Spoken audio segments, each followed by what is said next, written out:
بسم اللہ الرحمن الرحیم ایاک نعبد و ایاک نستعین۔ میرے پاکستانیوں، آج میں ایک آپ کے سامنے یہ ہنگامی جو میڈیا ٹاک کرنے لگا ہوں، یہ ایک ایسی خوفناک اور دردناک اور تکلیف دہ چیز ہے کہ میں سمجھا یہ انتظار نہیں کر سکتی کل کے لیے۔ میرے ساتھ جاوید علی بیٹھے ہوئے ہیں، ایک طرف عثمان ڈار جو ہمارے سیال کوٹ کے پریزیڈنٹ ہیں۔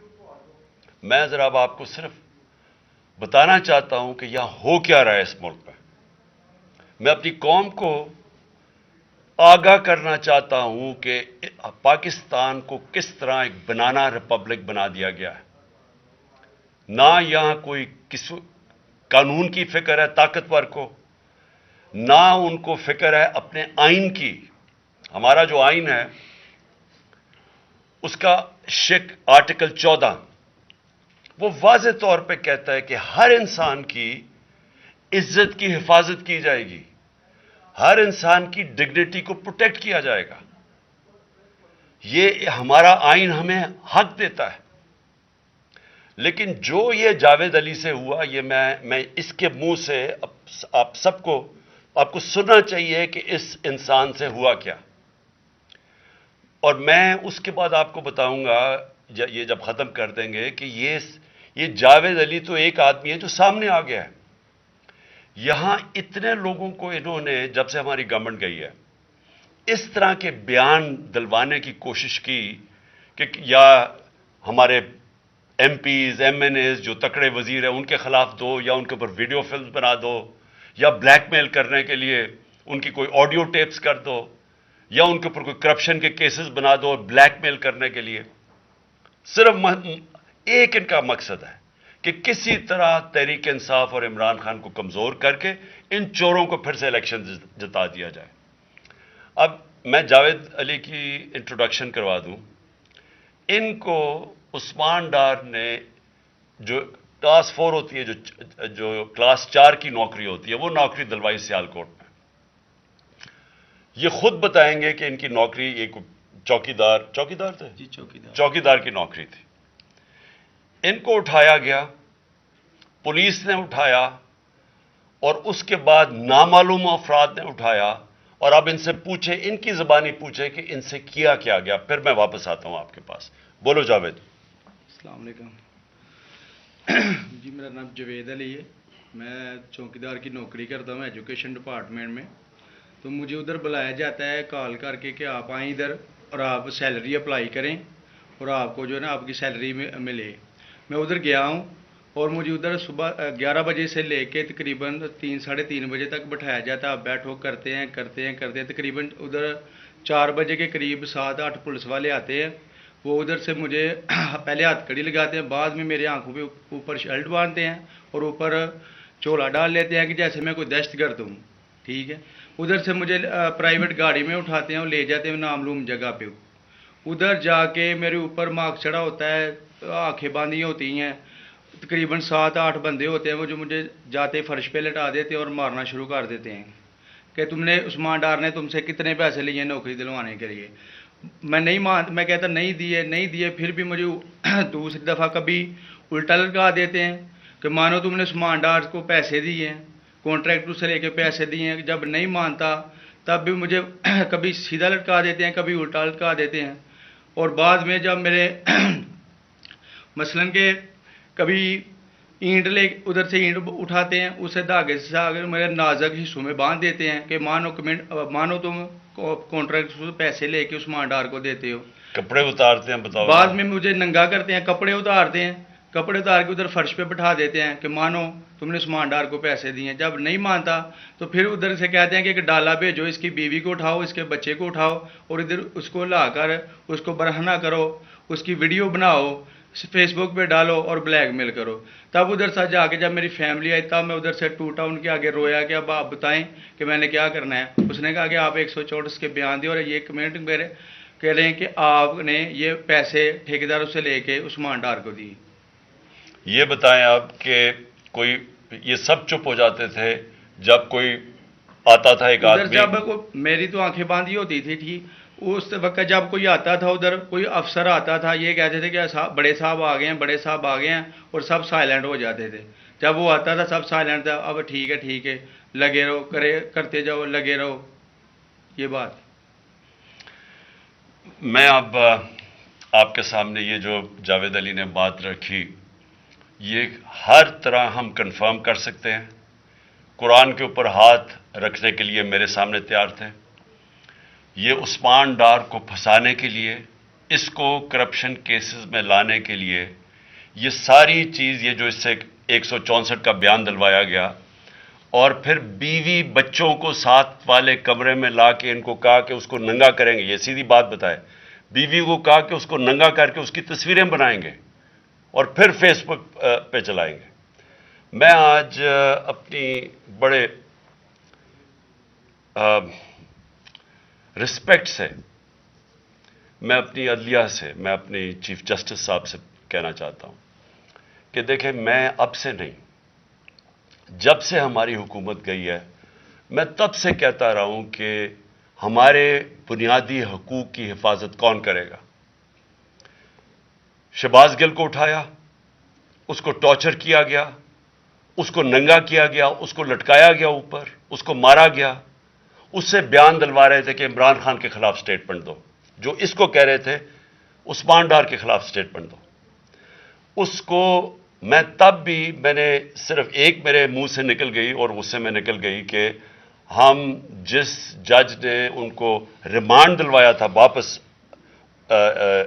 شہباز گل کو واپس جیل میں، جب وہ ٹارچر ہوا تھا، تو میں نے کہا قانونی کارروائی کریں گے. میرے اوپر کنٹیمپٹ نوٹس کیا گیا، لیکن کوئی کسی نے ایک کسٹوڈیل ٹارچر ساری دنیا کے اندر منع ہے.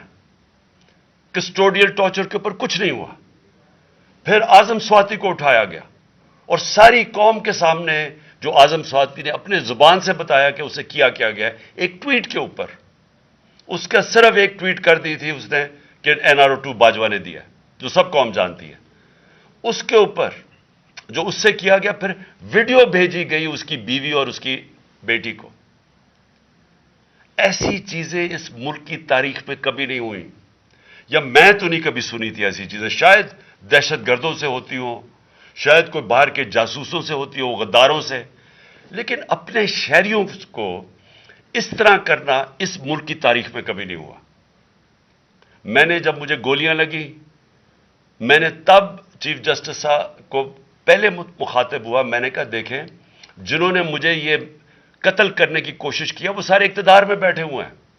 اس میں یہ جو ایک آدمی ڈرٹی ہیری جب سے جنرل باجوہ لے کے آیا یہاں، تب سے یہ تشدد شروع ہوا ہے. شہباز گل کا، اعظم سواتی کا، مجھے گولیاں لگی. یہ جو داستان آپ سن رہے ہیں، سوشل میڈیا کے بچوں سے پوچھیں، جب سے یہ آدمی آئے ان سے اٹھ کے کیا ہوا. ان کو بند کمروں میں کپڑے اتارے گئے، ذلیل کیا گیا. ایک ماں باپ نے مجھے کال کی، انہوں نے کہا ابھی تک ان کا بیٹا نارمل نہیں ہوا.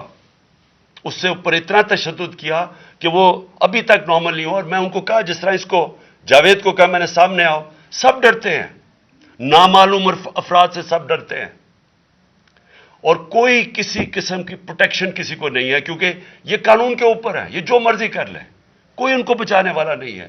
کوئی جاوید جیسے انسانوں کو جب یہ کرتے ہیں، اس کو پھر دھمکیاں دی گئی کہ تم نے یہ بتانا کسی کو نہیں ہے، تو ہم یہ کر دیں گے، ہم تمہیں یہ مروا دیں گے. تو یہ اس ملک کی، ہمارے پاس تو ایک ہی راستہ ہے، اور مجھے پتہ ہے کہ عدلیہ کے اوپر پورا اٹیک ہے، یہ مافیا کا. یہ پولیٹیشین نہیں ہے، یہ مافیا ہے جو ٹیپیں بناتا ہے ججز کی، جو ہر قسم کی بلیک میل کرتا ہے. انٹیریئر منسٹر ٹیپ چلا رہا ہے کسی کی، یہ بالکل غیر قانونی چیز ہے. وہ جج کی ٹیپ چلا رہا ہے، وہ اس کی مریم وہ ٹیپ چلا رہی ہے کسی ارشد ملک جج کی، کبھی ثاقب نثار کی ٹیپ چل رہی ہے. یہ کسی مہذب معاشرے میں یہ چیزیں نہیں ہوتی. یہ کنٹرول کے لیے، عدلیہ کو کنٹرول کے لیے صرف یہ سارے حربے استعمال کیے جا رہے ہیں. میں آج اس پلیٹ فارم سے اپنے چیف جسٹس اور اپنی ہائر جوڈیشری کو، امید تو صرف آپ سے رہ گئی ہے اس وقت جو جس طرح کا ظلم کیا جا رہا ہے، یہ نامعلوم افراد جو کر رہے ہیں اس ملک کے ساتھ، اور خاص طور پہ جو ڈرٹی ہیری ہے، میری ساری انہوں نے، یہ کیسے ہو سکتا ہے کہ میری جو ساری جے آئی ٹی کی رپورٹ تھی، جو انہوں نے فورینسک ایویڈنس جمع کی ہوئی تھی، وہ ساری ختم کر دی ہے. ان 4 آفیسرز کو پھر اوپر بٹھا دیا جن کے اوپر پروسیکیوٹر جنرل نے کہا تھا کہ انہوں نے میری جے آئی ٹی کی ایویڈنس سیبوٹاج کرنے کی کوشش کی. اس نے ٹیررزم کورٹ کو بتایا ہے، ان کو واپس لا کے اوپر بٹھا دیا ہے. یعنی اس سے انصاف ملے گا؟ ساری ایویڈنس ختم کر دی ہے. تو ہمیں کدھر جائیں گے؟ ہم علی کی اس کے اوپر موٹو ایکشن لیں، پتہ چلائیں کہ یہ کون لوگ ہیں.